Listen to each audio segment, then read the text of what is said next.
Hello, everybody. This is Eric Zuniga. Very grateful all you guys took the time to come out here to learn more about our drought and conservation reporting. We have a number of slides and hopefully some live demos that we're going to finish today that will help folks getting onto the system, getting onto reporting, figuring out what they need to do in order to successfully complete this new reporting platform that we've developed for you guys. And with that, we'll just get started.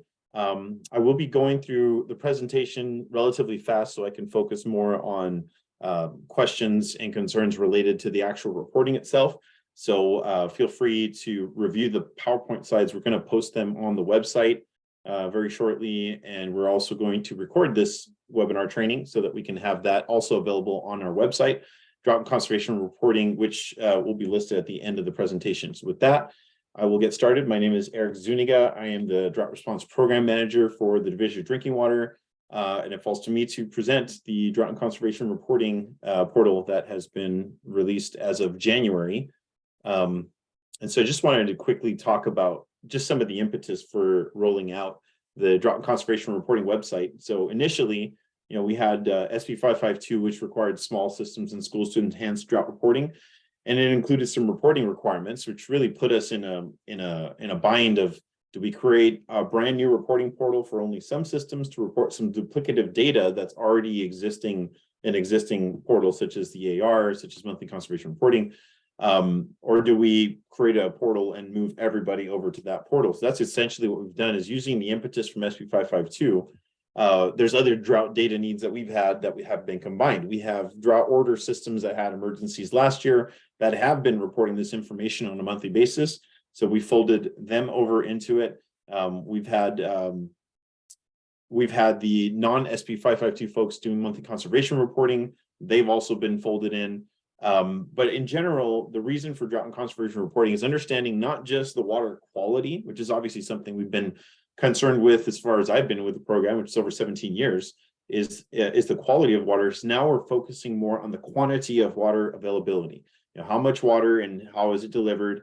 And the intent of this information really is to identify communities that experience issues before it happens, so we can target technical assistance and emergency resources funding to be able to help these folks before it happens. So even though SB 552 was sort of the impetus for it, there's a lot more other drought data needs that are being targeted for this.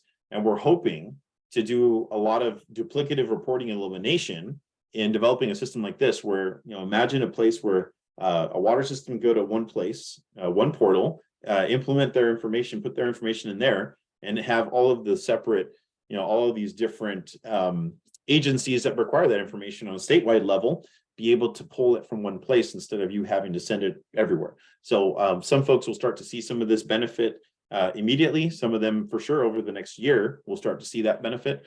But it is something that's a huge target for what we're doing here. I did want to note that one of the big major compliance points for us is doing a source capacity evaluation, which typically requires calculating a maximum day demand over 10 years and seeing what a source capacity is for your system and trying to identify whether you meet your maximum day demand or not. And that is something we've typically done in the AR, and that is intended to be moved over into this portal. So a lot of preamble for just talking about just the various reasons for why this reporting came to being. So when you review these slides, there's multiple different reporting authorities that you can go over of different reasons why we have developed this portal. So we have a lot of outdated and cumbersome reporting platforms. We're trying to pull that together into one. It's a lot of inflexibility with the reporting frequencies and deadlines. Typically if something's due annually, it's due annually. We can't switch it to quarterly easily without creating a totally new report. Can have different deadlines for different types of systems. And so we're starting to build that functionality in here where you can have more streamlined, smaller bite-sized pieces rather than having a large report at the end of the year. You have smaller bite-sized pieces throughout the year that you can report in. We've had issues with difficulties with editing and revising previously submitted data. And then also challenges accessing the data. A lot of times we feel like, you're putting the information in a black hole and then you don't get to see that data, or you don't get to really utilize it, and the public doesn't get to utilize it either as easily. And that is something that we're hoping to fix with this portal. And, other coordination. We have other agencies that ask for the same data from the same people, from the same water systems, And we're really hoping to increase that level of coordination. So this slide is just to show just an example of just for production reporting of, 3 different entities that utilize this information. Some of them are for all systems, some of them are aggregated, some of them are not aggregated, some of them are annual, monthly, weekly, annual, 5-year, annual. So we have different reporting requirements at different frequencies at different levels. And so in order to take the least common denominator, we chose to do it by source on a regular basis, either quarterly or monthly, depending on the water system. So that's what describes this slide, is just there's just so much data flowing out there that we need to consolidate to make it easier for water systems to report this. So the path forward, again, is to have a single one-stop shop for public water systems to be able to go into a place like the Safer Clearinghouse, put in that information and have it go out to all the different places that it needs to go out to, but also give the data back in the hands of the decision makers, the tools, the people that actually are going to use this data to do their planning, to do their resource analysis, to give 21st century tools back in the hands of water systems, the majority of which are small and absolutely need those tools. Really quickly, the drought data reporting that we're talking about here is all community water systems and non-community schools. This includes wholesalers.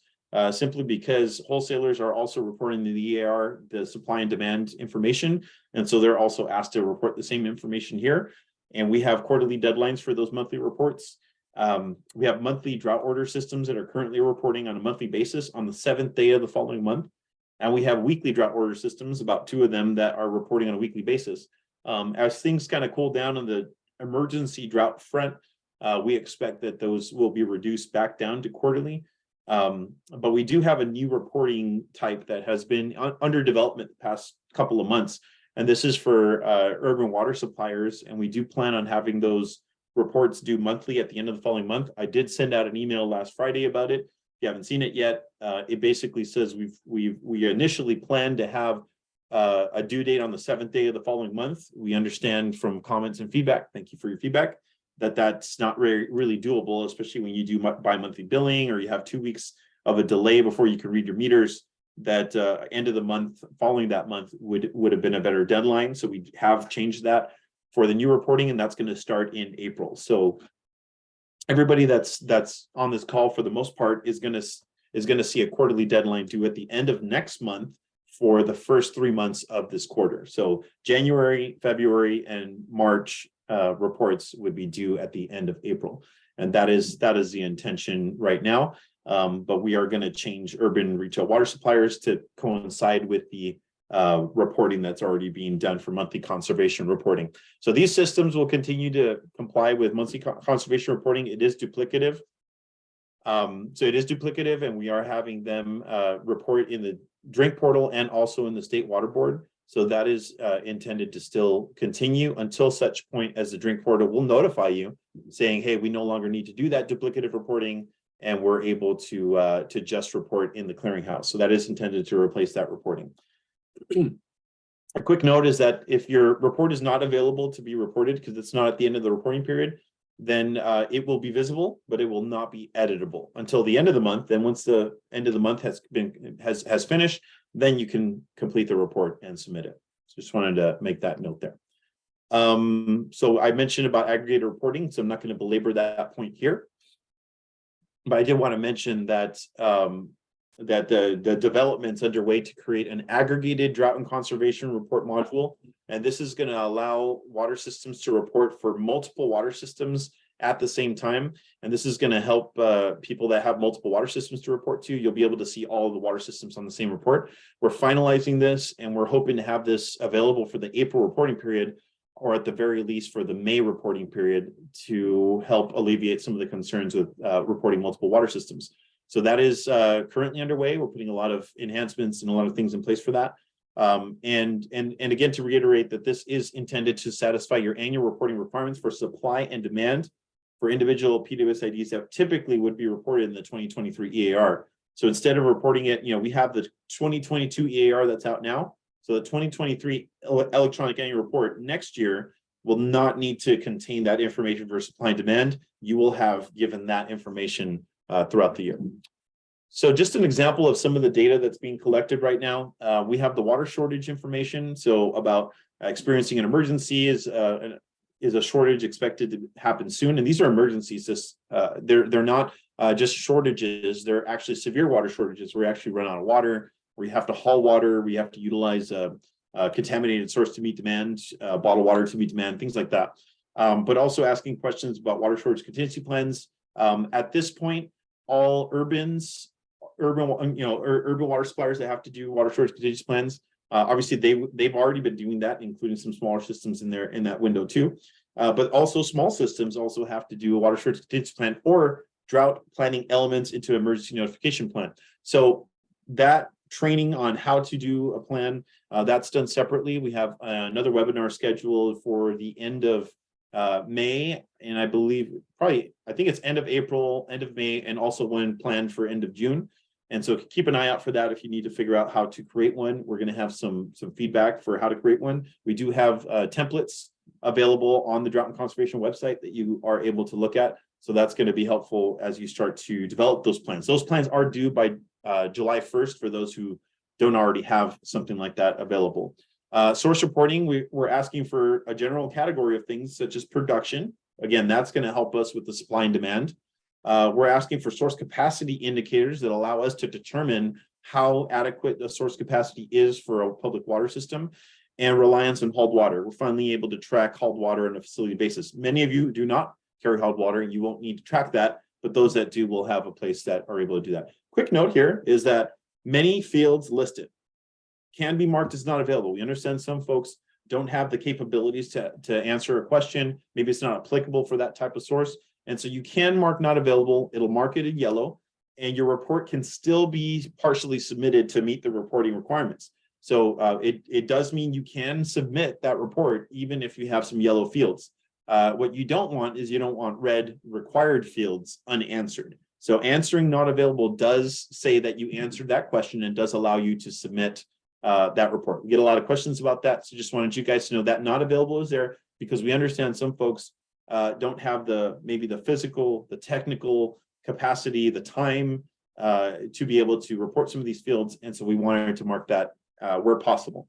Some are not able to do that, such as production. We absolutely need production to calculate supply and demand. So that is going to be required. But we have requirements to meter our sources as well, so that we understand that that's possible. That's easy to give. For supply and demand, we have a couple of different sections. One's for potable, one's for non-potable. Also recycled water, taking a special look at recycled water, supply and demand, and bottled water reliance. So again, here, similar to source reporting, some fields, if you don't have meters, there's some fields that you are not going to need to answer, and we'll instead ask you for just kind of like an overall estimate. If you don't have individual information per meter type of connection. And some fields can be marked as preliminary estimate and still be partially submitted to meet the reporting requirements. Similarly, it'll just be marked and flagged so that you can go back in there and give us newer data, hopefully by the end of the year, when we finish our annual reporting, that you'll be able to go in and put in any information that might have been estimated at that point. And then we have some drought response specific questions that are not visible to everybody. What supply augmentation activities are you doing to improve your supply, and what demand reduction activities are you doing to reduce your demand, and such and so forth. There's some people that will see that. Most people on this call probably will not see that information.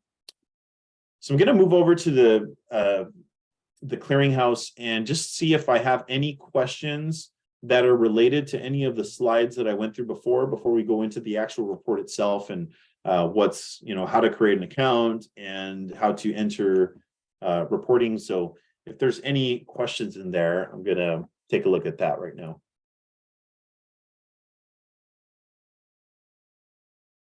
Okay, I see a question from Paul Lord. Thanks for your question.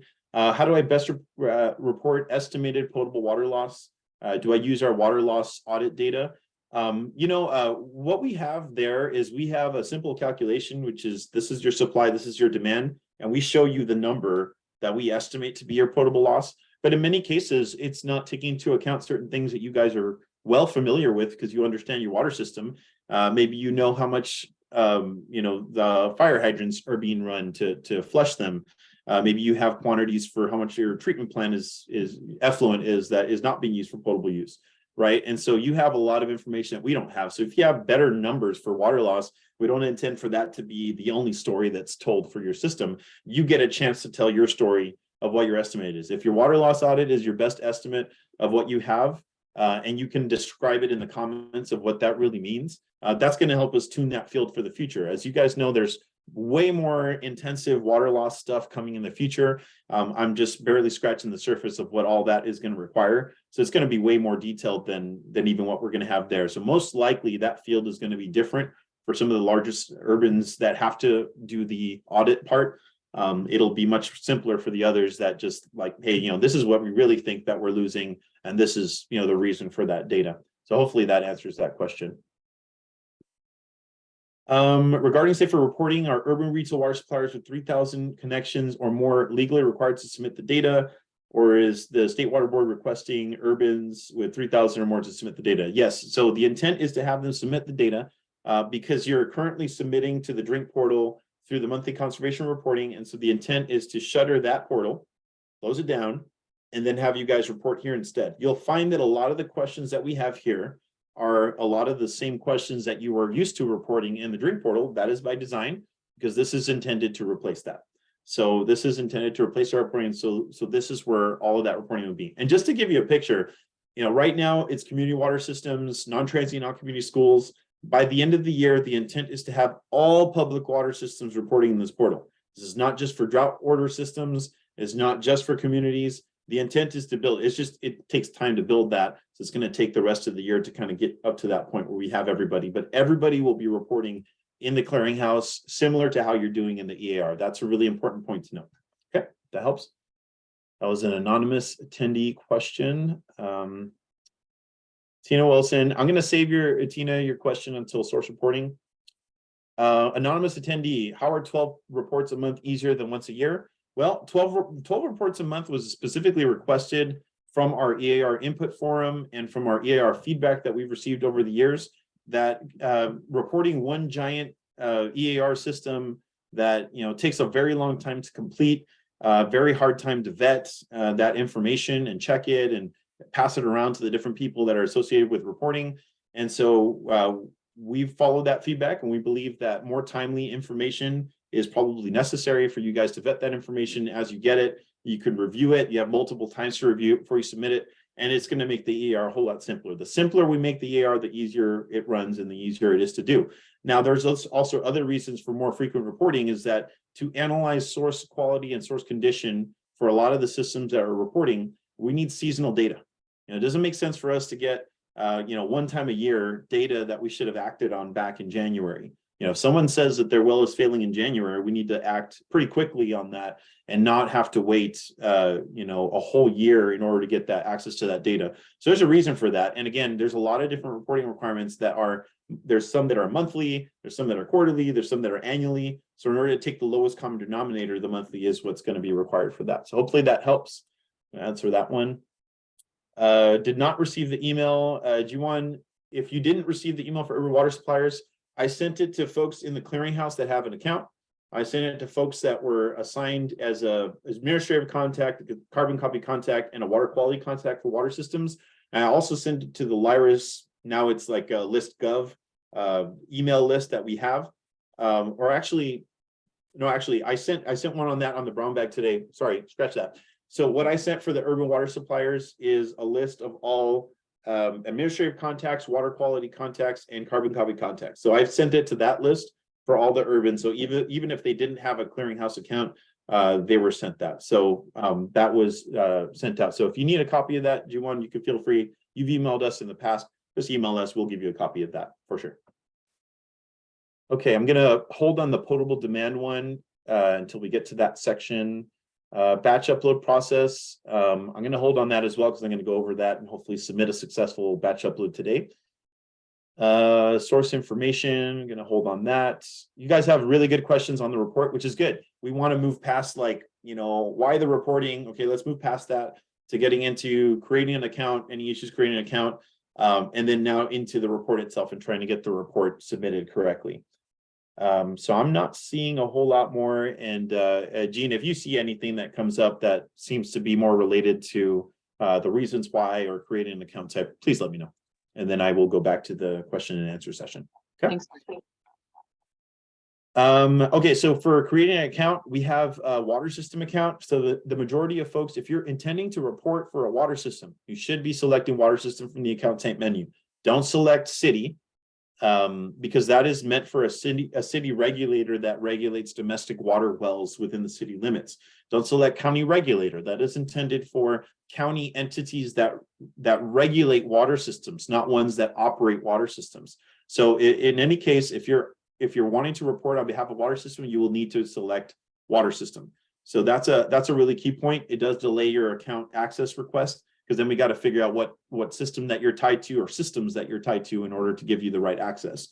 Make sure that there's no extra spaces in the address fields. If you have issues with the address fields, we've had issues with having certain things, having certain addresses fail. For some reason, our USPS lookup is not working as intended in the method that we initially had described. So putting in an address that works for now, finding an address that does work is the best way around that for now. We are opening tickets to add specific combinations in there if you really need them in there. You can't find a better address, but we are trying to work on something that will allow those to be submitted in the future. So if you have any issues with that, you can message us, or you can try an address that you feel does work. In many cases, you can actually go in afterwards and change the address to the legit address afterwards. And if that doesn't happen, I definitely need to know so we can make sure to add those exceptions into our database.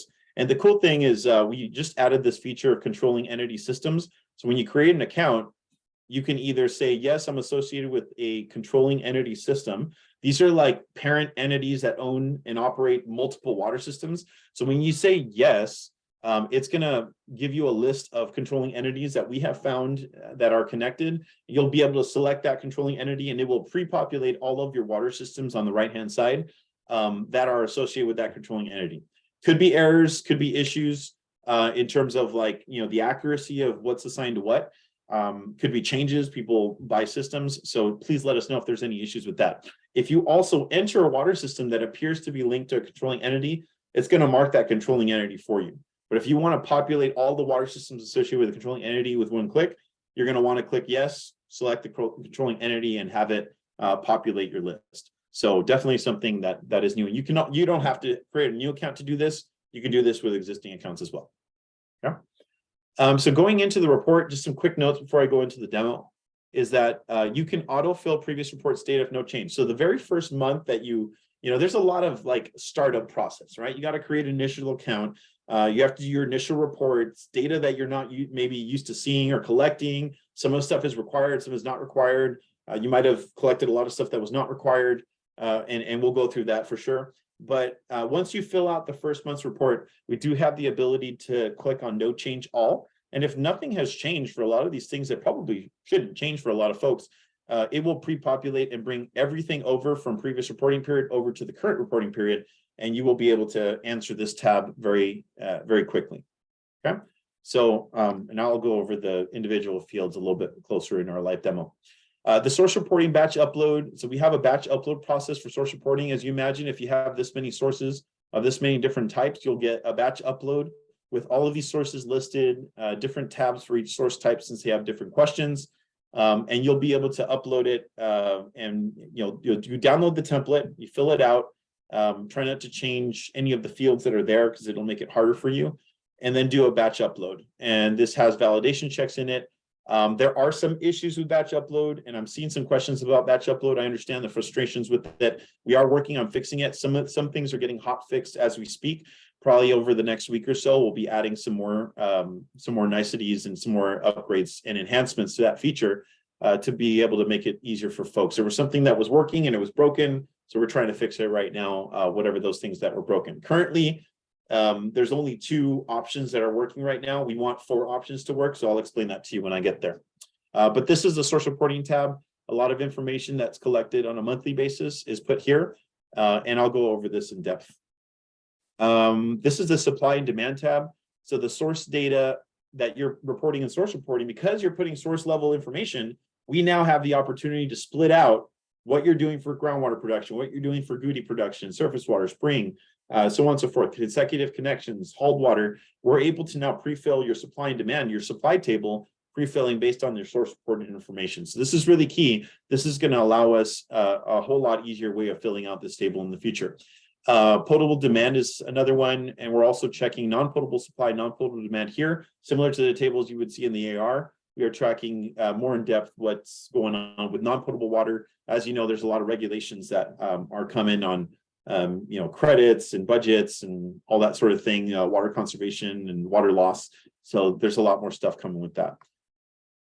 Definitely collecting more data on recycled water, as I mentioned before. And at the end of this supply and demand, there's a total annual summary. This should look very familiar to those who are doing electronic annual reporting. This is your annual summary. So when you start in January and move on to the end of the year, this will create a yearly summary of production for your water system. It's going to show your supply in one table and your demand in the other table, very similar to what you're used to seeing. And this is what's going to satisfy those reporting requirements. So to conclude these slides and to move on to the live demo, we have greater flexibility now with reporting, with reminders and with editing. So you're going to get some email notifications. Some of you have already gotten it. The only past due notifications those have been given is if you've been given a drought order for last year and there's been some missing reports for monitoring, then you'll be given a past due notice. Nothing is past due at this point, but come May, you will start to receive some past due notification emails from the clearinghouse automatically. And those will be copied to your regulating agency for their information. So email notifications are also of availability of reports, of reminders of due dates if they're about to be due and they have not yet been submitted, and of course the past due notifications. If you report preliminary data, then you're going to be asked to provide that final data by the end of the calendar year. So at some point that preliminary data will become required when it's that annual report time to complete all of that reporting. And you'll be able to access any submitted report that you submit. You can access it again and you can make edits to the data. And you can see this gentleman right here was able to edit the report, and he has an edit date that was after the submitted date because he had to change some information. So that flexibility is designed to be there. So if you need any help, please, if you have any issues with your source reporting, you can certainly send it to us, but we will send it to your district office. If you have an active well that should be inactive, you have an inactive well that should really be active. If you have sources that don't seem to flow right to each other or don't seem to be properly categorized, we will work with your district office or LPA office to be able to update that list, and that will be automatically reflected in our database. We don't maintain the main database. We pull it from our database that the district offices have a chance to edit and review. And we have our website. That's a link to our drought and conservation reporting website. So you can know where to access your reports, which is drought.waterboards.ca.gov. That's our drought portal email. We have there listed the authority to require reporting, user guides, training materials. We'll put this video on there. We'll put the training materials for this presentation on there. We have some FAQs. Some of them will need to be updated because we've just done a lot of work in the last 3 months to try to get a better system for you guys. And then technical assistance. If you just have no hide or hair on how to enter this reporting and it's just completely befuddled you, certainly we have technical assistance through DWR on how to monitor, how to teach you how to monitor your static water level. That's certainly important, whether the proper methods to modify that, but also technical assistance for how to report. We have our technical assistance providers that could potentially help you in how to report your data. And so there's certain assistance available for that if you're interested. And then the reporting deadlines are listed there as well. We've had the actual deadlines over the next year that are showing there as well. And if you have any questions about drought reporting, this is our drought email box. We were behind, I will confess, and I apologize, because for the month of February, we got quite a number of emails. We had anywhere from 50 to 70 emails coming in a day, and only a handful of volunteers manning that email box. We've since increased our volunteers and we've increased our time in the inbox. So now we only had about, as of last week, we had about 40 emails that were still left to be unanswered. We're trying to work with them in the order received, but some of them are more technical. Some of them are more harder to understand or harder to work through, especially phone calls. Phone calls had to be delayed. We just simply did not have the time to call everybody that needed a phone call. So, but we are working through them. We continue to work through them. And as you guys have your questions, we will hopefully answer them. So that's it. Just more to come. Obviously, a lot of developments underway to try to get aggregated reporting in, to get some niceties, to get batch upload for supply and demand. So your supply and demand tables will be able to be submitted using a spreadsheet. That's been a feature. I think that's going to help a lot of folks to do easier reporting. So that's more to come as well. We're expecting that by the end of April, you'll start to see some of these changes. By the following month, you'll see even more changes in May. And hopefully that'll just continue to improve over time. This is a very much a live portal. Any suggestions, feedback, also send it to that Drought email. We are taking all the feedback as we are live working on these stories. So with that, I'm going to switch over to the live demo, but I wanted to give a chance to questions in case there's anything that comes up that makes sense to go through right now. Okay, so I'm just going to mark done some of these questions that were answered already. Okay, centralize all reporting requirements into a table. Yeah, I've seen that. I've seen an option of how to centralize all reporting requirements into a table, so coordinators understand expectations, reporting deadlines, etc. There's a lot of information in many different places. One-stop shop would be helpful. I actually saw something that industry created, which was a crosswalk of all the different fields that we report across all these different agencies. I love seeing stuff like that because that is our roadmap. That's our roadmap for eliminating all of these duplicative reporting. So I would really like to really like to figure out how we can consolidate where possible and show where it hasn't been consolidated, so we can put pressure in the right places to make sure that everybody knows where they have to go, you know, how they have to report and things like that. So possible, yes. It can't be on our highest priority because we have really high priorities right now, but I have seen a first draft of it, and I would like to get something like that into our user guide in the future. So great suggestion.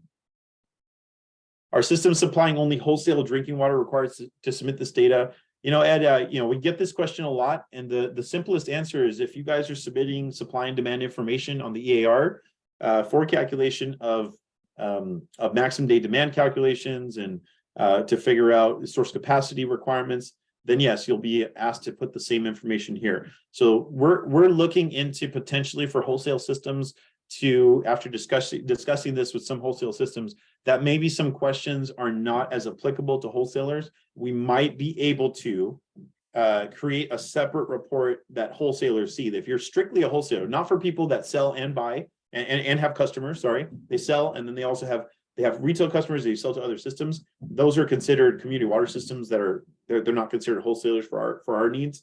But if you're a strictly 100% wholesaler, we may be able to have a different report type where you see different reports. So if you have feedback like that of like, you know, this really is not for us, not available. But I wanted to caution you, there's a lot of wholesalers over the past year that typically have operated in that fashion of, you know, I'm a wholesaler, you know, I'm not intimately involved with what the water systems do. But a lot of those folks, when push came to shove and they had to reduce allocations, they had to declare local emergencies in availability of water, you know, that really affected some downstream systems that truly rely, you know, more and more rely on imported water to meet demand.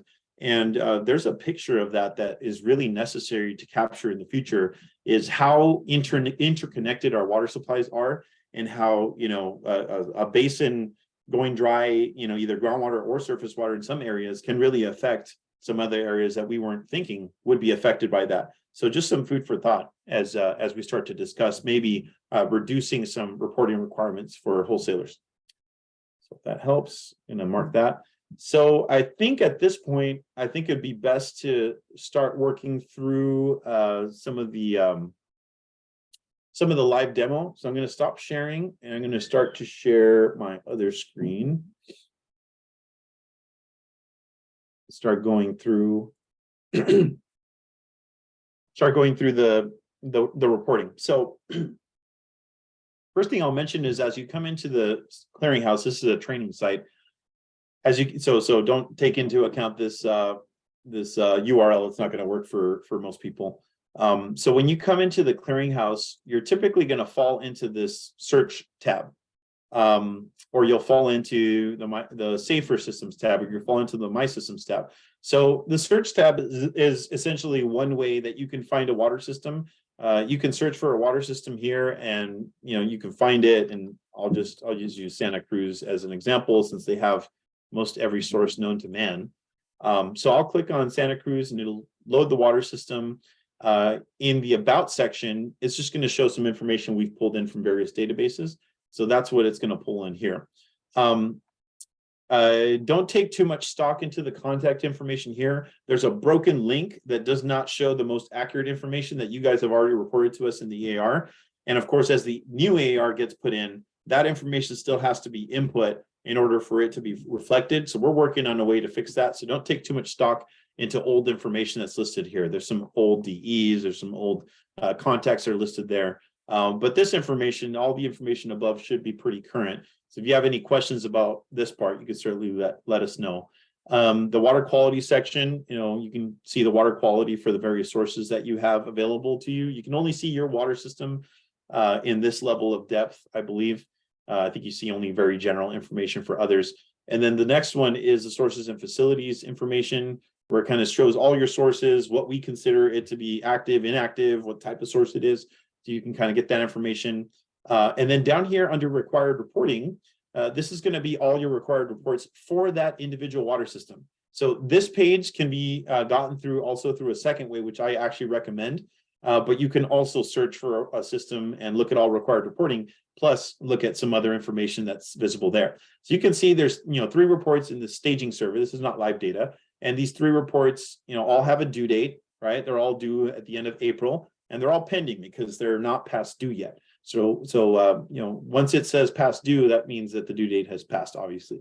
So we have the reporting periods for each month listed here. This is a drought and conservation reporting type. We are changing this report type because this is a large urban water supplier to a single urban drought and conservation reporting type, and that change will happen pretty shortly. But the main way that most folks are going to be accessing the site, and as we make this hopefully more user-friendly, this will be a dashboard for you folks to only see what you need to see, and then you can see more if you really want to. But right now it's a section of 3 tables, and this top table, I can't see it here because I'm an admin user, but you will see the reports that need to be filled out, and any reports that are past due are going to be listed under my action item. So in most cases, anything that you need to do is going to show up in that top table. But if you need to know all the reporting, or you need to access a previous report, the My Reports tab is going to show, right now we have 3277 water systems that have to do drought and conservation reporting. And of course, by the end of the year, it's going to require everybody to be doing the drought and conservation reporting, just different types. And then now it shows all these water systems on here. And if you click on a water system, it's going to go to that other page that I showed you. And if you click on a reporting period, it's going to go straight to that reporting period. But yeah, if you want to see other reports submitted by that water system, you can click on the name or the number, and that's going to take you to that other page. But so I'm just going to click on the water system here. And I apologize for the slowness. I did get a new computer, but it is not necessarily working the way I intended it to. So it's not even my internet at this point. It is my graphics processor, I believe.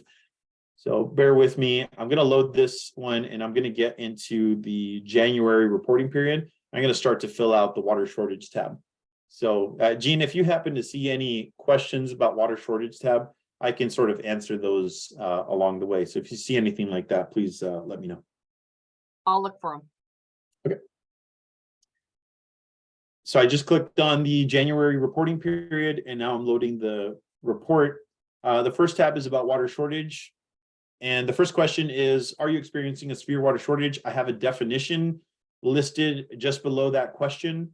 And that is the definition that we're using is a loss of pressure less than 5 PSI, inadequate supply to customers, a threat to health and safety, such as reliance on hauled, bottled, or contaminated water to meet system demands. It's a very specific, severe water shortage definition that we are utilizing for this question. So in most cases, you're going to say no. And if you say no, it's going to ask you a question of when you think a severe water shortage may begin. So maybe you have some information. Maybe you know that you're going to get cut off at a certain date, or a landowner is going to restrict your access to a well. at a certain date, or you have a curtailment that's subject at a certain date. So you know that you're going to have a severe water shortage. Most people don't know. And so this checkbox right here is saying you're not expecting a severe water shortage. The water shortage contingency plan, answering no to this question will complete this report, and you don't have to answer other questions. However, if you answer yes, which by July, most people should have to answer yes for this question, you'll be asked to provide a website link to upload the most recent water shortage contingency plan. Now, some folks already are sending this to DWR, but of course, website links can change. You're only sending that every 5 years. So we're asking for the most current one because we want to be able to have access to the most current one in case something were to occur. We have questions about it. We're able to access both the website link and then the upload of the file here, which actually could change between the 5 years that you're submitting it to DWR. The adoption date of the plan and what level reduction have you implemented. If it's no shortage level, the state standard shortage levels, 10%, 20%, 30%, 40%, 50%. And then I don't have the stages, which all of them should have stages, but there are some that don't. And so we've allowed the field to be there. But I'm going to mark no for now. But before I do, once you do a previous reporting period, all of these answers are going to show in the previous reporting period. Hopefully I get a chance to demo that today. And because they all show here, they're all able to be pulled over into the current reporting period. So once this is reported once, you will just have to click this no change. And unless something has changed, it will pull over all the answers from the previous reporting period. That's also some feedback we've gotten from the ARs, is being able to report data that you have already previously reported to us and being able to utilize that data. So I'm going to mark no for now, so I don't have to mark the rest of it. And you'll see my icon here change from a red X to a green X. So a green X means complete. You have completely satisfied all the questions here, and there are no unanswered questions, and there are no partially submitted, partially answered questions. So that'll suffice for this tab. So when you look up here, you're going to see that, okay, I've completed one tab, I have 2 more to go, and then I have one review and submit over here that has not been, that's the review and submit process. Obviously, that hasn't been completed because I haven't completed the report. So I'm going to move on to source reporting. This pop-up that shows up, it's important to know because we get a lot of questions about these fields. Like, do you really need to know all of this information? Like, especially there's stuff that you don't have. Maybe water rights ID, maybe the completion report number, you don't have that. You have to find it in the most recent permit. Sorry, I didn't mean to click that. Or the site code identification number, the OSCR number that allows our static water level reporting to not just benefit you, but it benefits people that are around you, other smaller systems, domestic well users that might be around your area. We're getting to the point where we have the ability to do public water supply susceptibility, not just for public supply wells that we have more information on, but these domestic wells that we don't have a whole lot of data points about. And we'll be able to utilize some of your information to be able to help figure out what domestic wells need assistance as well. But things like well depth, this is a really crucial field. If we have well depth, we can do a lot more for you, such as, estimated date of when your well could go dry, other concerns that we might have. So with well depth, we can do a whole lot more to help your system. And then in the future, we're going to have a fractured hard rock so that they don't have to answer a lot of questions. So this is going to be useful in the future. Right now, we just have this question, but we'll be adding something in the future for the rest. So, but beyond these two, maybe the completion report number, so we can find some of this information. Well construction date, this one's pretty easy to get. Some of these others you're not going to have, but you do not need to submit that information in order to submit a report. So anything that's under the source information is actually going to be taken out eventually, and it's going to be put into an annual, smaller, bite-sized report that's going to be a whole lot easier to report because it doesn't change from month to month. So anything under source information, doesn't matter the type of source you have, is not required to be submitted for you to submit your report. It'll give you time to collect the information and find the information over time, work with DWR to find your well completion report, to digitize it so it's available, things like that. The first question that comes up here is, did you utilize this source during reporting period? Yes or no? If you say no, you'll see that some fields will then become disabled. I won't be able to change the amount produced. I won't be able to change the pumping water level. I won't be able to add total pump hours, for example, but there's some others that are available. And so I'll mark these not available just so you can see them. So we've saved that. And now you can see that we still require a static water level measurement simply because source is not used, but it's active. doesn't mean that you can't measure your static water level. So we wanted the ability to for folks to still be able to report this information, because again, it's going to help not just your system, but it could help nearby domestic wells and other systems. So if you don't have that information, because you weren't planning on sampling it or checking the water level that month, you can mark not available, and that will suffice to answer this question, and it will mark it as partially submitted. So when I save the progress here, you'll see that it turned yellow because I don't have any red required fields, but all of the ones with asterisks are considered required fields. So nothing is red, everything is answered, but some of them I answered with not available, which is why it turns yellow. Yellow fields, if you have all yellows, you can still submit the report. It's only if you have a red icon somewhere that you're going to need to answer something in order to submit it. So if you put in this information, put in pumping water level, put in pump depth, which is, I understand pump depth doesn't change every month. So we are putting something in to allow the date measure to be back in the past. And that's a temporary fix. What we want to do with pump depth is actually when we create the inventory report, we're going to move it into source information since it doesn't change that often. And then folks will just, they'll change it as it changes rather than having it be on a report. There are some folks that do change it on a semi more regular basis, but definitely not on an annual basis or quarterly basis. So we're definitely going to want to change that in the future. We have amount produced. Again, the number that you put here is going to feed into the next tab. So make sure that you are putting the numbers that you're expecting to see in the next tab on this page. So make sure it's what's actually going to be counted as a supply for your system.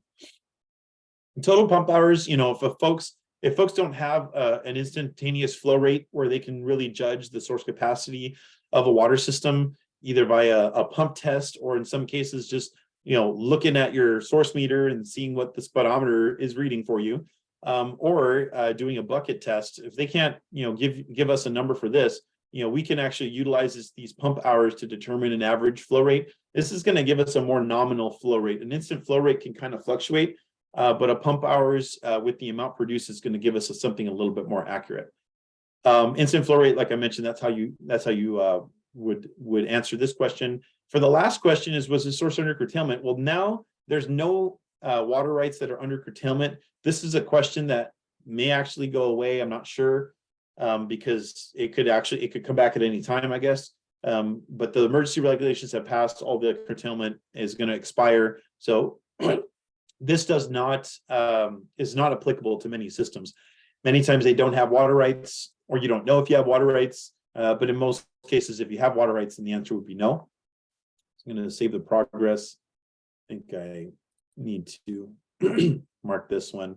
But I'm going to go through source batch uploading. I only went through wells because that's the majority of the sources that we have. But obviously, if you go through surface water, there's going to be, again, fields that you may or may not have. Like water source type might be easy. If you have an aqueduct, you might select canal.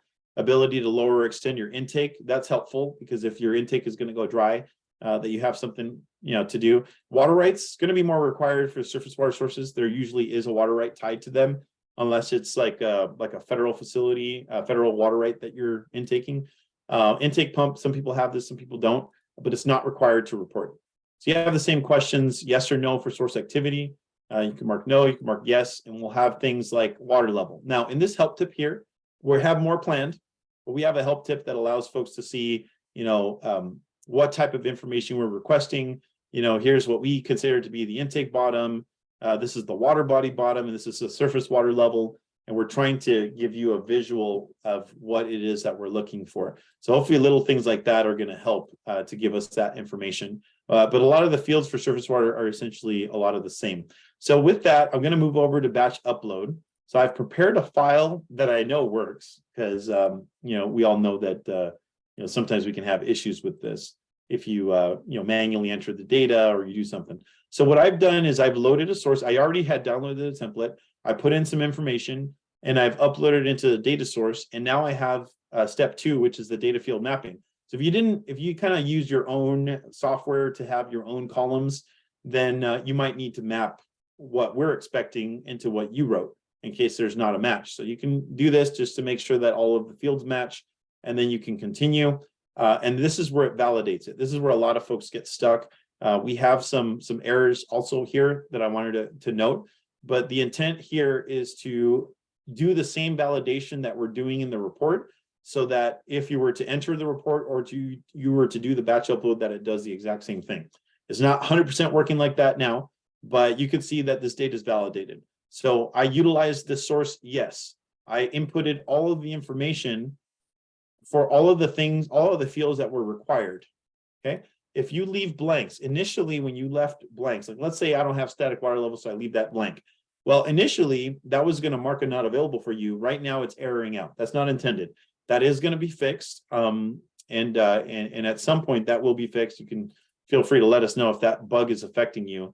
But the intent is if it's blank, it's gonna mark not available. It's not happening right now. In the surface water section, I'm putting no for did you utilize the source, and I'm putting no information after. This is an autofill for amount produced, date measured. This is not something I entered. So there's nothing after. So if there's nothing after no, it will allow this to go through. However, if you try to put a water level and a water level date measured, if you try to put information here, it's going to say, hey, I'm not expecting anything after no.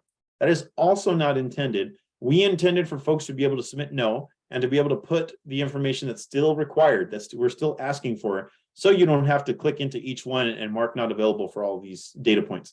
So we are fixing that. That is in the process. So if you want to hold off on your batch upload until that is fixed, we are hopefully planning a release in the next probably like 1 to 2 weeks to be able to fix that issue. So we're working on that right now.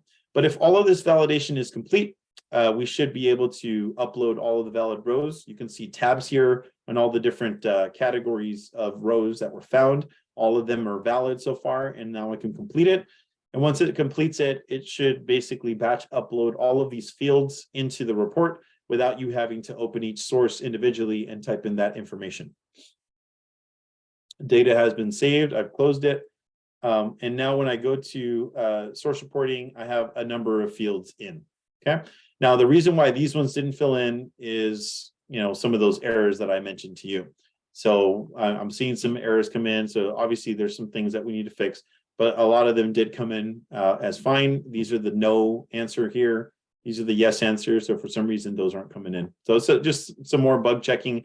This is also a testing server. So it's not the live server where we fixed a lot of these bugs. So we're expecting for that also to change for you guys, that you won't see a lot of the same bugs that we have. So in order to get through this really quickly, I'm going to mark not available, mark no, save progress, and do the same for these other 4 sources here. Close that. No, not available. You do expect for folks to liberally use that not available field. Gene, did we have any questions on the water shortage tab at all while I do this? I haven't looked at the new questions yet. I'll scan through and let you know.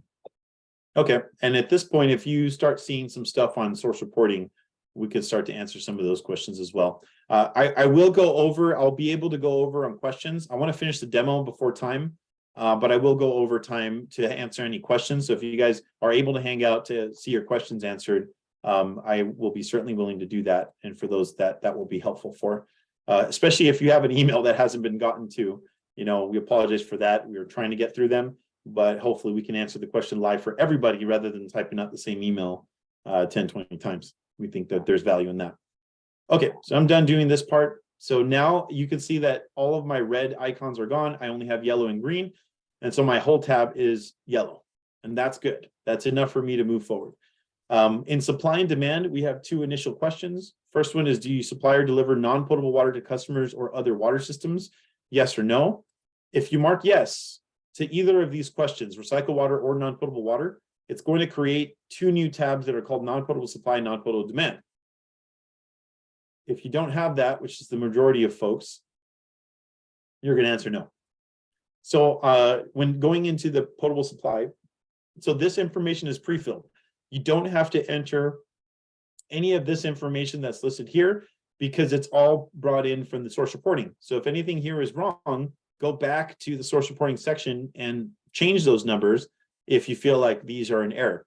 If you feel like it's preliminary, you mark yes. If it's not preliminary, you mark no. Same thing for the potable externally sourced. This is consecutive connections or hauled water that's summed right here. And since they don't have any of each, like this water system didn't have any production reported, they're not showing up here. Preliminary estimate, no. Bottled water reliance is reliance on bottled water as a potable source of supply to supplement or replace existing sources. I'm going to say no here. And because you've marked no and no here, this will automatically mark to no. If you mark yes, this will change to yes automatically.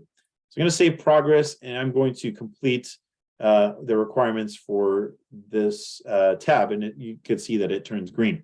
For the potable demand tab, I've already put in zeros for these for now, but you'll see that if you meter it or don't meter it, you can mark no, and actually many of these fields will not be required anymore, and you'll just be asked to provide some type of total potable demand estimate that you have.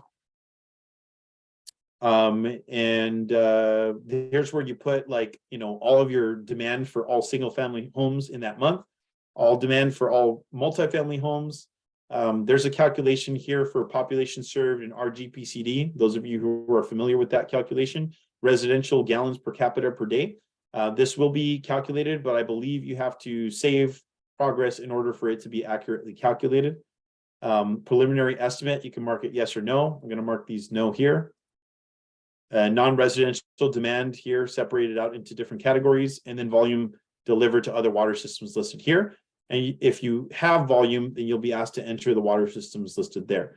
I believe you can also enter text if it's like not a public water system or it's not on our list.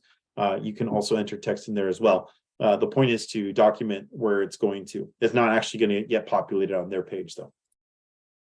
Save progress, and now I'm on to my last tab, which is the total report summary. So the total report summary is going to give you that supply and demand difference numbers. So obviously we had zero demand reported, so our difference is 200 gallons. Everything here is listed in gallons. So that's the potable supply difference, and you can explain that, you can talk about it here, but you also have the opportunity to report your own based on feedback. Folks wanted to give their own story of what they thought their estimated potable water loss is. This is an estimate. It's not intended to be insanely accurate. It's just, you know, an opportunity for you to tell your story, because we have a story here that may not be accurate. So this is allowing you guys a chance to put in some more accurate data there. For the maximum day demand, we understand some folks don't have this data, but this was part of SB 552. So the larger folks probably will have this data, and they'll be able to tell us which day in the month that they had the highest amount of demand. And then the smaller folks, we were asked to provide, or asked to collect a peak daily flow rate, which is essentially a maximum day demand. And so because of that, that's why we're asking for this question. Now, if you don't have this figure because you don't collect on a daily basis, which is a lot of folks, then what we're asking you to do is to go into your potable supply number. Let's say it's 200. And you're going to divide 200 by the number of days in the month. In January, there was 31 days. So your daily demand is going to be 200 divided by 31. Now, in the regulation, we have a 1.5 peaking factor. So you're going to multiply that result by 1.5, and that is going to be your maximum day demand estimate. And you can describe that estimate here. It's a peaking factor of 1.5 that was used on the average daily demand for that month. And most people, you know, most everybody should have that, because sources are required to be metered on a monthly basis. Okay. So with that completed, that suffices that. This is your annual summary, so that at the end of the year, you're tracking what is going to show up for your annual report that you're used to doing in the EAR. This table should look pretty similar to what you're expecting. And now we go into review and submit. Now, I have a lot of errors that show up here, but the most important thing is that I have green for water shortage. I have green for water supply, for supply and demand. There's no errors here. And then I have a bunch of errors here. Now, there's no way to visually distinguish what's missing information versus required information. But if I actually did not fill out information, it was red, it would show at the top and it would show required information. But missing information is yellow, and I already know that I'm able to submit with just yellow. So I can move on to the next step with yellow reporting. So when in doubt, just click next. And if you are able to move to the next one, you have basically completed reporting requirements. You can report. You just might have some partially submitted information. Okay. And that's what it'll say over here. It'll say information is missing. However, you are able to submit your report. We may contact you and require collection of the missing information. And that will depend on the type of information that's missing. If it's really required or not, then we will contact you. The review allows you to kind of send it one last time of like, hey, are you sure this information is correct? Maybe someone handles this well, someone else handles this well. So you'll be able to send it out to folks in a PDF, view it yourself, send it in a PDF to be able to get them to review it. Attest and submit allows for that same PDF to be submitted. I'm going to submit this information here, and it's going to create an HTML view, but also a PDF that has my signature and date listed on there with this attest and submit. And I'm going to be able to successfully have that information entered. So I'm just going to wait till this thing thinks. And I think I'm about ready to switch on to questions. Or actually, one more thing. Once I have successfully reviewed and submitted, and I want to change information, say I want to change this to yes, save progress. Your updated or edited information has been temporarily saved. You must attest and submit all over again to officially save your changes. So until I go through, you see it turned red again, I go through review and submit, go next, and attest and submit again, I won't be able to resubmit the report. And if I exit out or get logged out, it's going to lose all the changes that I made. So just be aware of that. And with that being said, I'm going to start to answer questions, 57 questions. Let's see how quickly we can get through these. Thank you guys, those of you who are going to have to drop off at 1. I appreciate your time. If you have any questions, feel free to reach out to us. Again, this will be recorded. We're going to put the training presentations on there, and we're hoping to be able to answer your questions as they come up. So with that, I'm going to go on to question number 1. James Hansen, potable demand. We can convey monthly well totalizers, but we only bill once every quarter. I won't have the information requested until after the reporting period. So James, I understand that billing once a quarter, you're not going to have the right information. You can mark under demand, you can mark preliminary estimate. So if you have an estimate, say, what you did in December, and you want to use that for January until you get your January numbers in April, then certainly, we have a quarterly deadline for you right now. So you hopefully will be able to meet that deadline. But if not, you can simply put the number that makes the most sense based on your production values or based on your estimates from maybe a previous year or from a previous month, but just mark preliminary estimate. And that's going to flag it for you to be able to come back and put in the right information. So we understand that that's going to happen. Regarding batch upload, if multiple staff in an agency are filling out information for source reporting, one is filling out groundwater and GUDI, another one is filling out surface water, will the latest batch upload override what was input, but the group who input their data first? That's a good one, Linda. Honestly, if you find out before I do, we're doing so many changes to batch upload that I'd like to get that question answered, but there were so many little bugs I found that I can't honestly tell you exactly how that would work. I believe it shouldn't overwrite the information, but it could. So, I would actually love to know the answer to that question. Is something that we're going to have to test on our own anyway, and to know what the desired functionality is, because if someone batch uploads, it's hard for us to know, is this the batch upload that is going to circumvent all other batch upload, or is this like just a piecemeal batch upload and it's not going to overwrite existing data? Because right now I believe it overwrites, because it's assuming that when you put no information that you're wanting to mark everything not available. So very good question, but I don't think it's going to work as simple as like one group and one group. I don't think it's going to work like that. I think it's going to have to be, you guys will have to have like one spreadsheet and be able to upload that in order to make it work right. What is meant by instant flow rate? Yes, it's a flow rate of any chosen point in time within the reporting month. If you have SCADA, you could just pick a point. My suggestion is you pick a high point, because that's going to be used for source capacity evaluation for your system. It's going to be used for some metrics and flags that are reported back to you. So I would report something that's a little bit more maximum that you can feasibly produce for that source, not something that is like, just when you're starting up and you're not ramped up to full flow yet. So hope that helps. Good question. On the potable supply and demand tab, subheading potable demand, the question is asked, do you meter the volume of potable water for individual customers?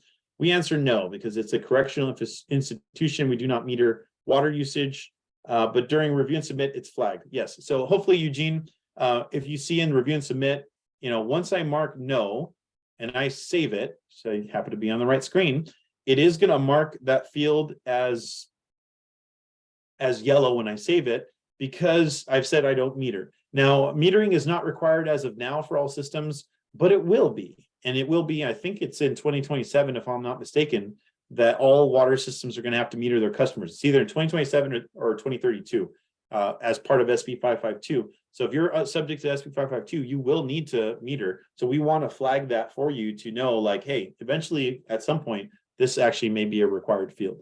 So as this thing tries to say, which I don't know why it's being slow, it will mark yellow, but you will be able to go to review and submit, and you will be able to submit the information, even though it says missing information or it says you did this, you'll still be able to submit your report. So hopefully that helps.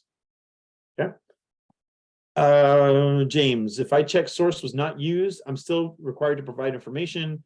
I do not have the capability to provide total pump hours or instant flow rate. This stops the process, will not allow me to transmit due to error checking. So similarly to how I answered before, and there's the yellow right there that I was hoping to see. It'll now turn yellow here. It'll turn yellow here. When I go to review and submit, it's going to now say for supply and demand, you do have something in yellow. Do you meter? So it's going to flag it, but it's just flagged. It is yellow. It is not red. So if you go back to it, you know, it'll send you back to the page where you can change your answer if you do get something, or, you know, if something changes with that. But yeah, that's intended to be submitted. So James, similar to the question about not available, if you don't have pump hours because you don't collect that information, you can mark not available. Some folks have been able to use their SoCal Edison bills to say how many hours that they utilize that source, and they're able to use that data to figure out how many hours that well pump actually ran. So you're able to do that, but there's many cases where you're not able to collect that information. If you answer no for source reporting, that field actually is not required. So it actually defaults down to 0, and it's not required to be filled out. So hopefully that doesn't stop you. Instant flow rate will ask you for that information because we understand you can probably pump to waste and get this information. So we do allow this one to be reported, but you can mark not available, and it will allow you to go through the error checking process. Hope that helps, James. Another question from James. Look at my January report for well 2. I checked not available, and I think I answered that question already. Question from Sean. We do not currently have the ability to test depth to water, groundwater levels at most of our water systems. Is this data required at this point? If not, will it eventually be required? If so, when? The simplest answer for you is as of January 1st of 2023, all water systems that are under SB 552, community water systems and non-transient, non-community schools, community water systems under 3,000 surface connections, not part of an urban water supplier, we're all required to develop and have monitoring systems capable of analyzing groundwater levels for their wells. So that system, you know, the question and the interpretation is what a system is. If you don't have the ability to measure your static water level on a monthly basis, you probably don't have a very good system. You have to pull the pump. You have to do a well modification. If you have to, like, you know, do something crazy to get that depth and you're not able to do it on a timely basis, then we don't really consider that to be a system. But there's no hard and fast rule. We just know that monitoring systems were intended to be in place, and this is how we're intending to capture that. Is we're going to be able to see folks that are not able to check their water level, and folks that are, and the ones that are not, it's potential they won't be in compliance with that rule. So hopefully that makes sense, Sean. Question from Nick. Do state smalls who are not public water systems have the opportunity to report here? We are required to report by some agencies and not others. You know, right now, state smalls are not under the radar. I typically have public water systems under my radar. However, this is the Safer Clearinghouse, and the Safer Clearinghouse has in its specifications reports that are going to be eventually able to be submitted for state smalls and domestic wells. So that the intent is for those probably in the future to have some type of reporting. It probably won't look like this, but it might be something that the GSAs, for example, require. That is something that we're looking at, is how to get GSA requirements from some of this well reporting that's being done. So the intent is to continue to expand it as we find more opportunities like that to be able to reduce duplicative reporting. Where is water loss shown, Paul? I think by now I have shown that to you. If I haven't shown that to you, please let me know. It is in the supply and demand under the total report summary tab. So we see the potable supply and demand difference on this right-hand column, and it's simply a subtraction between supply and demand, and it tells you what the difference is. And then you have the estimated potable water loss with comments below it that you can enter here. And that's where that's intended to go in. Okay, question from Rachel. I plan to subtract total production from total build volume for water loss. You certainly can do that. And hopefully that's pretty close to this number, if not exactly the same. And if it's different, you certainly can explain like, well, hey, this doesn't take into account X, Y, Z, or this number takes into account X, Y, Z. You have a couple comment fields where you can put that in there. So for sure.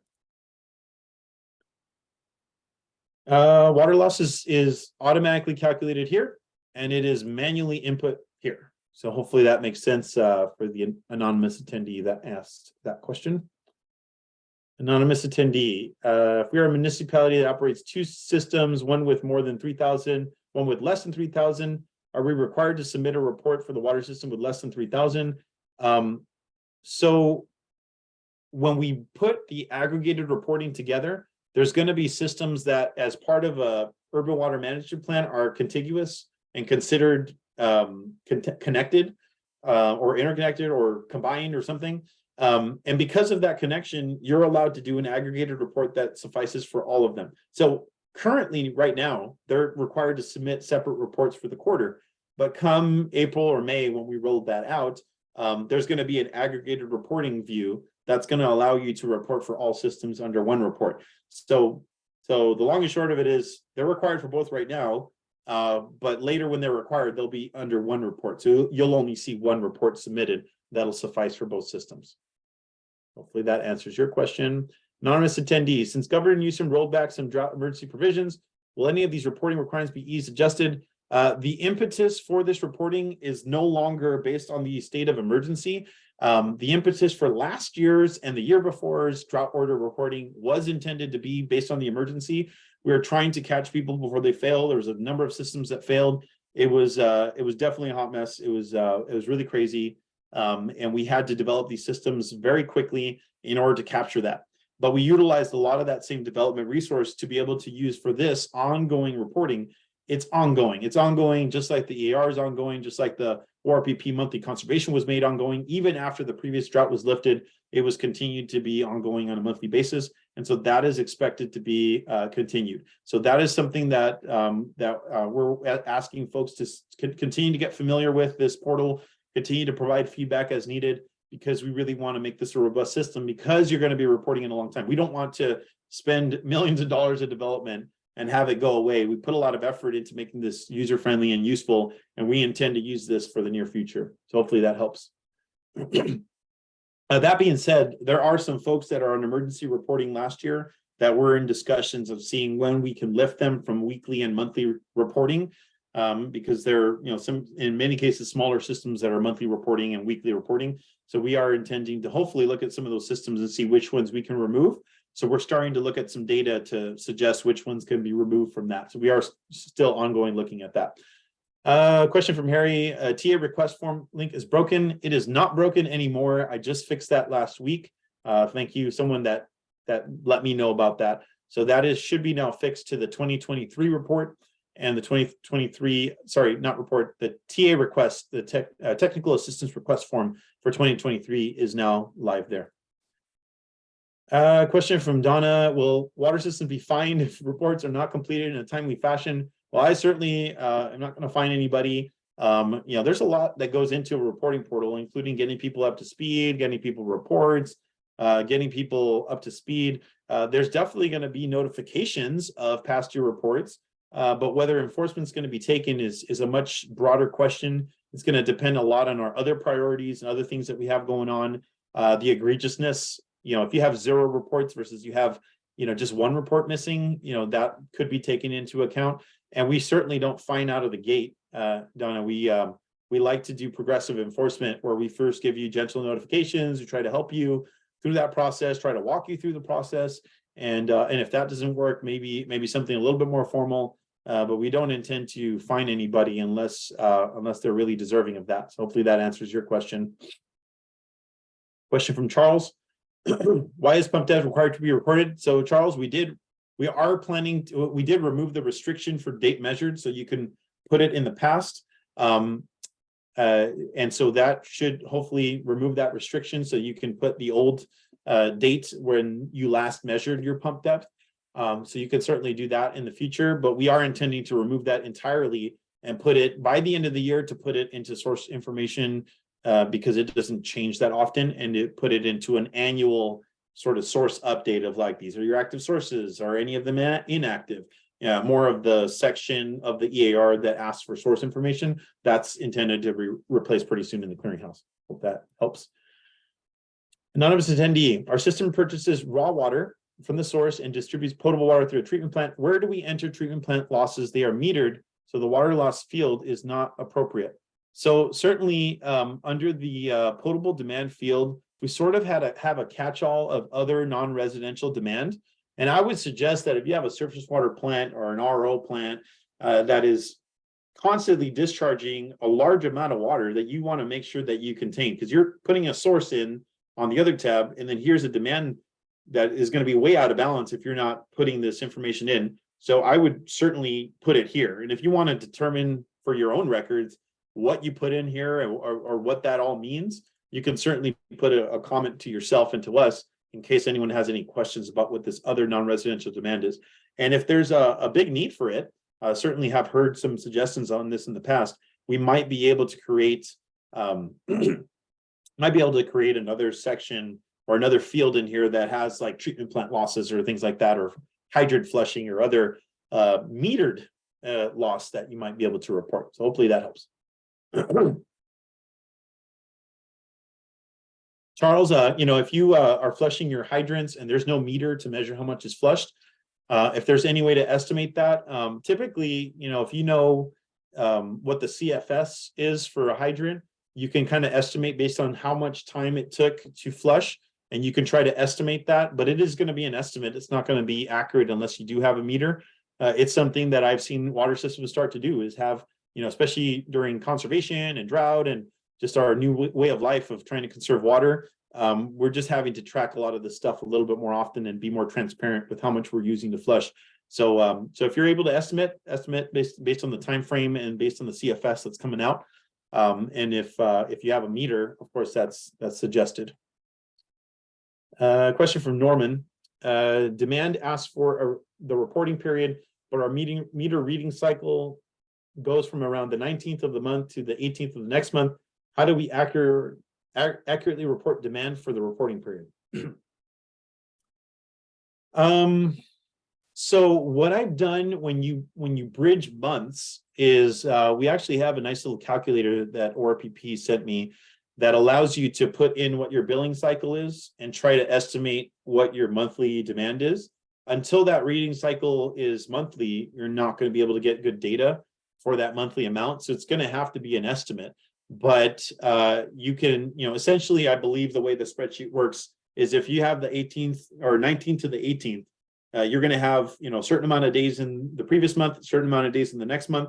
So if you do an average daily demand, then you're going to figure out, how much was allocated for the previous month, how much is allocated for the next month, and so on and so forth. Because the goal is, and I'm not sure how you do it, Norman, in the how you actually report that in the EAR, if you are using the numbers from your meter reading, or if you're using it for the reporting period, or if you're doing this type of calculation already. But I would advise doing a calculation to really accurately depict what is happening during that month. That is the intention, is to try to figure out what's happening that month, even if it means estimating a little bit. I think it'll be more accurate if we do it that way. If you have questions, let me know.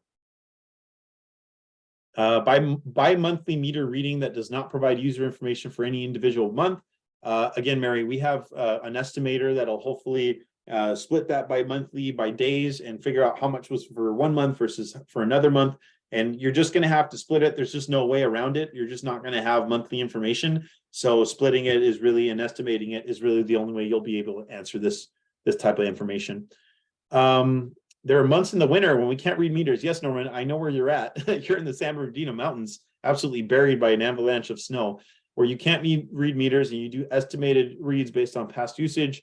That certainly, if you want to, note that you were not able to measure the meters because of snow, you could certainly note that here and put estimates in there. And we understand that those will probably always be estimates. And at some point, you're just going to have to say that that's all we have, and there is no way to get anything more than an estimate for that month. So you might just have to state at that point that you're able to do that. So hopefully by then we'll be able to handle those type of situations with maybe a question box or something that be able, where you can say like, yeah, unable to answer because of, other issues. Question from Steven. Can we still report in the drink? Do we still need to switch to the safer platform? The drink portal is going to be shuttered. However, wait for ORPP to let you know when that's going to be shuttered, because the intent is to have all of the same information reported here. There's two tabs that are actually not showing here. One of them is supply augmentation and demand reduction. Those two tabs are not shown to everybody, but they might show for you. Those are also coming straight from the drink portal. So a lot of these questions are coming from the drink portal. You won't need to report in the drink once you are reporting here. However, for the months of January, February, March, you will have to report in both until we can get that transition cut over. And thanks for your patience on that. It is something we are actively working on right now. Anonymous attendee. Is Water Board considering postponing the start of this reporting through safer, giving extensive confusing questions and still in progress development of the site? We cannot postpone the start of the reporting simply because if we don't start the reporting in January, we literally have to wait a whole other year. There was no deadline given for SB 552, but we are supposed to have to collect this information. And the sooner we get it, the better. The big push, honestly, was because we didn't know if we were going to have a drought this year, and we absolutely needed a plan in place to remove questions from the AR in time, remove questions, remove the drink portal in time. So there's a lot of coordination happening here. We cannot delay this any further. And plus, a lot of people put a lot of work into already reporting information, and it would not behoove us to discount that information they've already been reporting. So this reporting will continue. And of course, we still stand by. We did have an extended deadline period so that we could answer questions, and we are continuing to work on that process to hopefully address all concerns. You'll find that once you get into the initial account creation process and fill out your first report and try to fill out the subsequent reports and start to get used to some of the niceties and some of the features on there, that this reporting actually becomes much easier over time. So that is what we intend, and we intend to also make it easier over time with various enhancements we have planned. Hope that helps. Question from Natalie. I was forwarded an email about the first quarter deadline being extended. When are the first quarter reports due? Okay, so first quarter deadline is still at the end of April. However, starting in the April reporting period, which would normally be due, we were intended for that to be due by the 7th of May. It's going to be due at the end of May now. And then for the May reporting period, it's going to be due at the end of June, so on and so forth. So every month will be due at the end of the following month. So that helps. Copy the PowerPoint. Yeah, I can email it out. Gloria, we can email out the copy of the PowerPoint to all the attendees here. That's something we can do shortly after this meeting. And the PowerPoint and the video will hopefully, if I didn't mess it up too much, be posted on the website. Okay. Once submitted, is there an opportunity to go back and make changes? Hopefully I showed that to you, Graciela, that you basically go in, you make a change, but then you have to resubmit your report to officially save your changes. And it will say you initially submitted it, and this time to meet your compliance deadline, and then later you edit it and you resubmitted it. But of course you met the deadline with that initial submission is the goal. As an operator, here's a question from Marie. If we set up an account for one of our systems, do we use our name and water system contact information? We want to make sure they can get access along with us. So Marie, the intention in the portal is for everybody to have their individual accounts with the clearinghouse, because when people shift water systems, they change, they might have a different water system versus another water system. We would just deactivate their access to one water system and activate their other water system. There's no limit to the amount of accounts that can be associated to a water system. We just want at least one account to be set up per water system if they're going to be able to report. So they can certainly set up their own account, and they can access the same information that you can account for. You can report it, they can vet it, they can report it, you can vet it. You could work together on different sections of the report like was previously mentioned, and they would be able to have access with you. That helps. Anonymous attendee.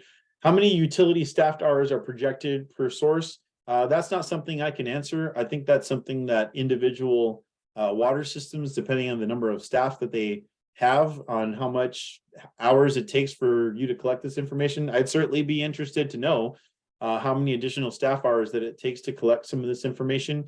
Again, a lot of it is stuff that you've already been reporting just on a annual basis or on a monthly basis, depending on the system, or you've been reporting to the CPUC or to DWR in different ways.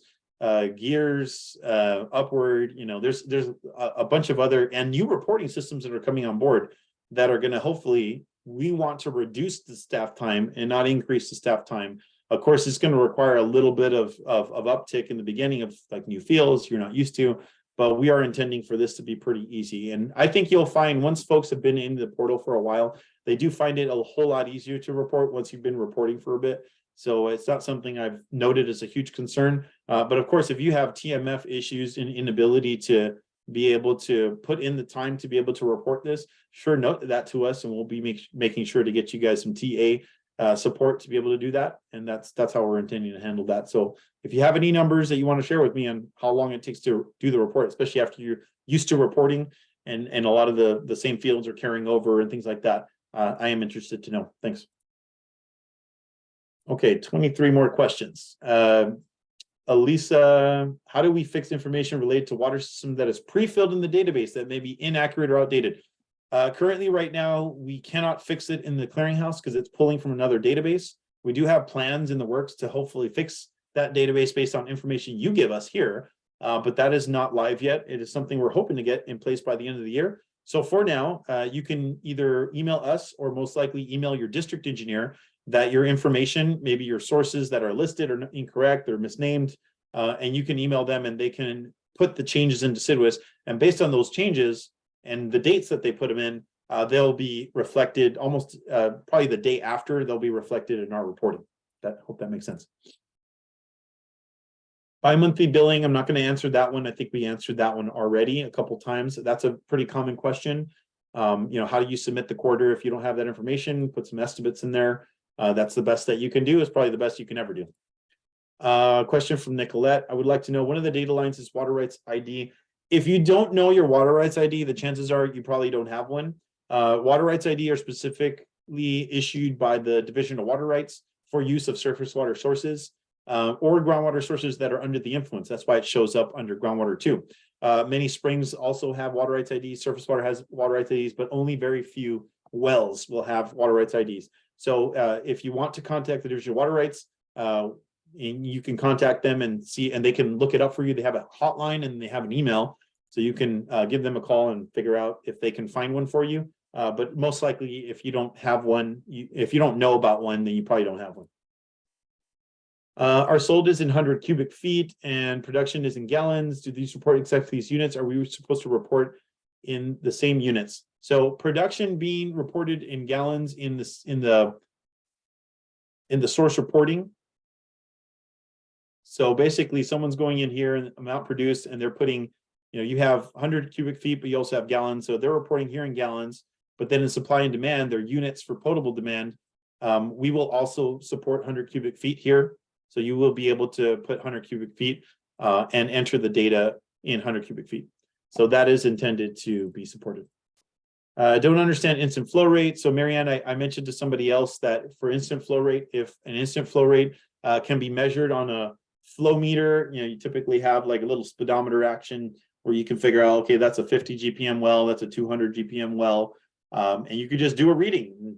Note the date when the operator noted that reading. But for some folks that have SCADA, they'll have readings every couple of seconds, right? And so for those, they'll just pick a point during that month that they want to report, typically something that's probably more on the higher end so you can get more credit for that source capacity. Question from Jolie, only 17 questions left. During high demand season, we can't shut down wells. How do we submit static water levels during those periods? So yeah, during high demand season, you can't shut down wells. The intent is if you don't have static water levels, then the intent is to mark not available. If you can give those wells a rest, it would be nice to know how good your sources are doing, because that's certainly during high demand season is when we see the most drawdown for static water levels happen. And accounting for that certainly is helpful. I would suggest that, Jolie, probably your water system could use some extra sources, some supply augmentation to be able to weather those high demand seasons, because it doesn't sound like your wells are getting any rest. And that can definitely, you're probably one well failure away from a really bad situation. And we saw that happen a lot last summer with the 270, you know, a portion of the 270 systems that we're reporting. Anonymous attendee, where can we find detailed written documentation on how to fill out the tool, including which fields are no longer relevant, which changes are expected? Several fields are already old or hot changes are occurring day to day. We do have planned with the next release to update our user guide. There's a user guide listed here.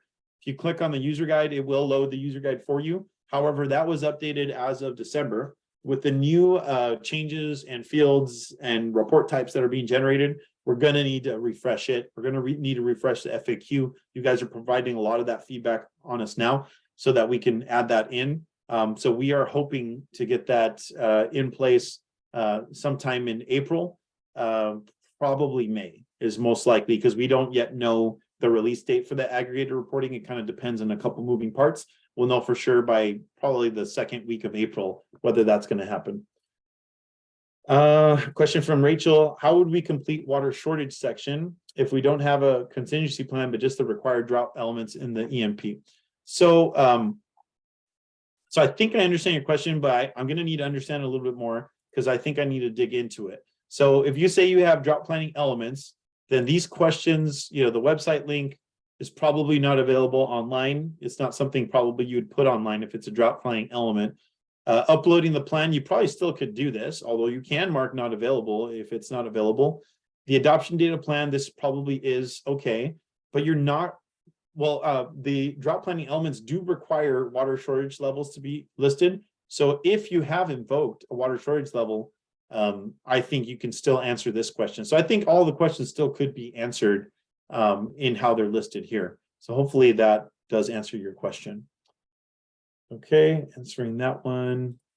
Question from Joe: what about systems that have no way to get static water levels? Take your time, Joe. It is required to have a monitoring system to do static water level. If you need a funding project in order to make that happen, we do need to know if funding is available either on your side, or if you're requesting funding to be available to do the necessary modifications to allow for static water levels. So yeah, we are intending to hopefully get everybody on board with that. We are tracking that information. If someone is not reporting static water levels on a regular basis, we're understanding they probably don't have a system available to do so. And the intent is to get all these smaller systems, less than 3,000 service connections, to all have ability to measure static water levels. Anonymous attendee. So if you use batch upload, what do you enter into the spreadsheet to select not available? So not available is going to be selected when you don't enter anything into a paired field. And now, what is a paired field? If I go into source reporting, I can see not available. So if I don't enter anything for static water level, and I don't enter anything for date measured in the batch upload template, then not available should be marked. Now, there's a bug where it's not happening right now, but that is the intent. The intent is if you don't answer it, it's going to automatically mark not available for you so that you can easily fill out the report. And of course, there's issues with that. We have noted some errors. Please let us know of any errors. We are prioritizing a lot of the batch upload stuff because we want that to be available by the time your due date comes upon us. So that's the static water level one. That's an example of how not available gets in. So that's the intent. Right now, the only thing that's working is if you say yes, the source was used, and you enter all of the data, that does get uploaded. Or if you enter no and nothing is reported, right now that's working, but not the in-between cases that we want to allow.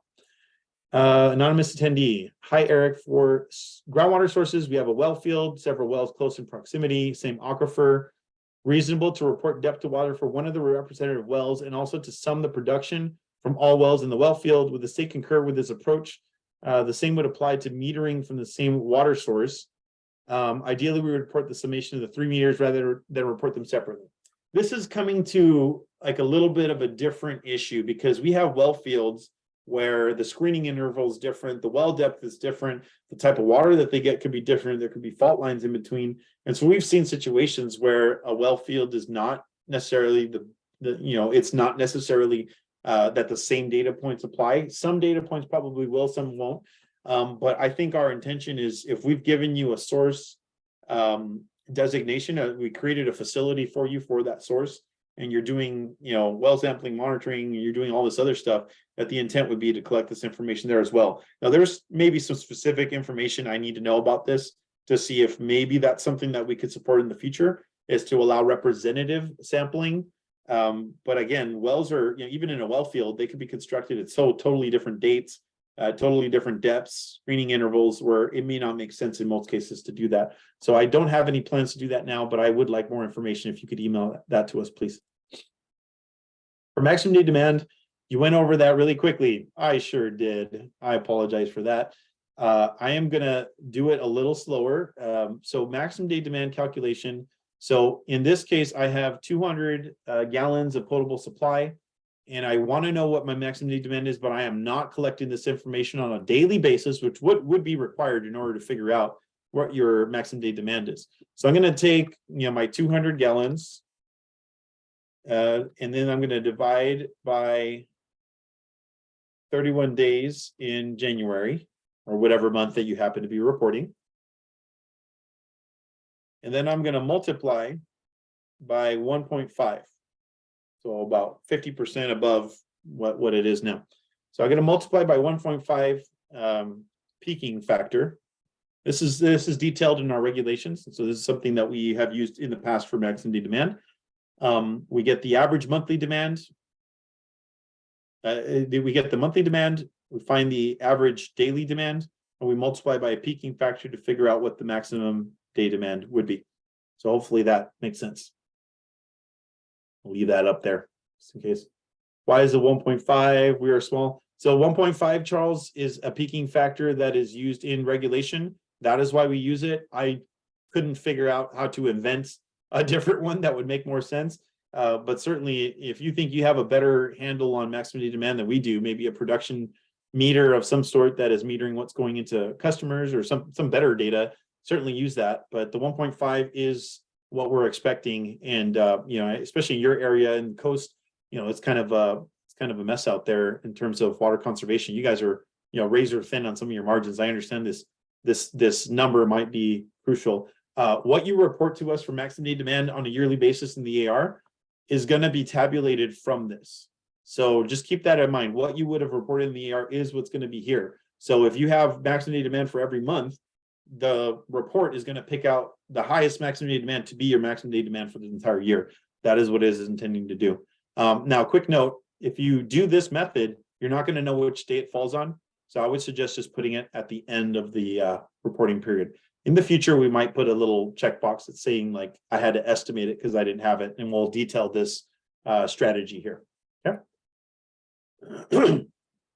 Question from Natalie: has the board considered defining the difference between supply and metered sales as non-revenue water, and removing the requirement asterisk associated with entering water volume loss, which isn't defined as real or apparent water loss? There's a lot of questions about water loss. I can't say that this water loss is really hammered down.